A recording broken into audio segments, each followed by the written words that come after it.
დავიწყეთ რეგიონებში ვიზიტი, მოგესალმებით, რომ დღეს გავხსენეთ ფაროსანის შტაბი აბაშაში შესაბამისად ქონდა შეხვედრები სამეგრელო სიბერეთის, გურიის, აჯარის რეგიონების წარმომადგენლებთან, რეგიონის ხელმძღვანელებთან, მუნიციპალიტეტის მერებთან. მნიშვნელოვანი არის მათი ჩართულობა ამ გამოწვევასთან ბრძოლაში, ამიტომ აუცილებელი არის, რომ თითოეული მათგანის ჩართულობით შევძლოთ ძალიან ძიმე გამოწვევის გამკლავება. მოგეხსენებათ, რომ რეგიონებში ვიზიტი იქნება აუცილებლად რეგულარული ხასიათის, თითოეულ მუნიციპალიტეტში შევეცდებით, რომ ძალიან მოკლე ვადებში მოახერხოთ ფერმერებთან კომუნიკაცია, ჩავიდეთ ადგილზე, გავეცნოთ ადგილზე და შევისწავლოთ ის გამოწვევები, რომელიც ამა თუ იმ აგროკულტურებთან დაკავშირებით არსებობს, რადგან შესაბამისი გადაწყვეტილებებით შევძლოთ გადაწყვეტის მოძებნით, შევძლოთ უფრო მეტი ეფექტურობის გაზრდა და შესაბამისად თავისთავად ცხადია აგროსასურსათო პროდუქციის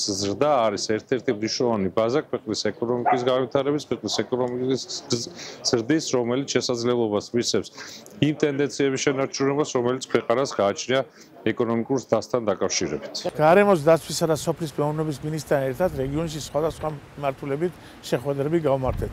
შევხვდით მეწარმეებს, რომლებმაც ისარგებლეს სახელმწიფო პროგრამით და დაასაქმეს ადგილობრივი მოსახლეობა, რაც რეგიონისათვის ძალიან მნიშვნელოვანია.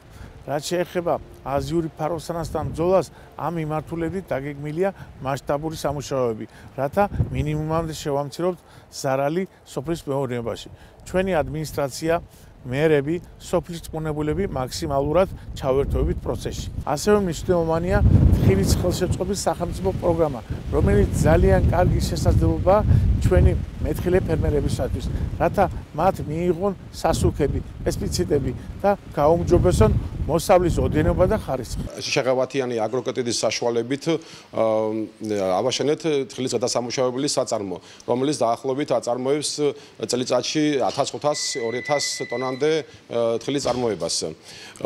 ასევე ჩვენ ვისარგებლეთ სოფლის განვითარების სააგენტოს მეშვეობით, ვიღებთ გამოფენებზე მონაწილეობას, სადაც ხდება კლიენტების მოძიება. რა თქმა უნდა, ფერმერებისთვის კარგია დახმარება, მიიღებენ, ამას გამოიყენებენ მოსავლის უკეთესი ხარისხისთვის, რა თქმა უნდა, იმედია, რომ ეს მომავალი სეზონი უკეთესი იქნება წინა სეზონთან შედარებით. განვითარების ყოველ ეტაპზე ძალიან მნიშვნელოვანი იყო სახელმწიფოს მხარდაჭერა ჩვენთან. იქიდან გამომდინარე, რომ ჩვენ მივიღეთ მონაწილეობა მრავალ საგრანტო პროექტში, ასევე ვსარგებლობთ IAFI აგროკრედიტით, დანერგე მომავლის და საკმაოდ მჭიდროა სახელმწიფოსა და ჩვენ შორის ურთიერთობა. ჩინეთსა და საქართველოს შორის გაფორმებულა თავისუფალი ვაჭრობის შეთანხმებამ, რაც ჩვენს პროდუქციას ათავისუფლებს დამატებითი საბაჟო გადასახადისგან გზა გაუხსნა მსოფლიოს უმსხვილესი ბაზრისკენ. ეს ყველაფერი კი უაღრესად დადებითად აისახა ჩვენს საქმიანობაზე. დანერგე მომავლის პროგრამით ბევრმა საწარმოო შეფესემ, ბევრმა ფიზიკურმა ფირმა გააშენა პლანტაცია, რომელმაც რაოდენობა გაზარდა.